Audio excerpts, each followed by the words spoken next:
Some people's asking the post that I had reposted with the guy that had float and profit 91,000 but balanced 3,000.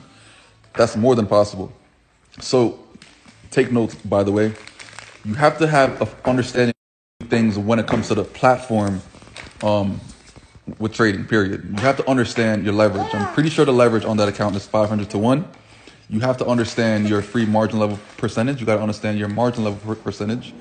And you understand how to pretty much scale your account based on the flow on how you're going about things. So he had floating profit 91,000 because he scaled in over time, but his initial orders were in profit so much that it pretty much upped his free margin level percentage.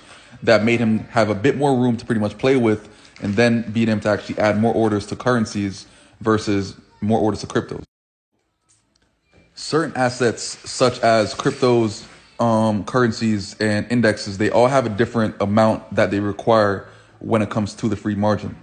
So if all that was, for example, US 30, couldn't have scaled in like that so aggressively because US 30 requires a lot more free margin than it does currencies.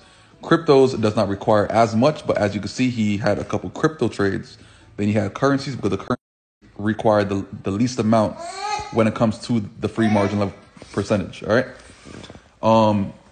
So as he pretty much made profit on his initial orders, he pretty much scaled in over time with other orders because he had, more margin on his entire account. So that is a skill, you know what I'm saying? So good shit.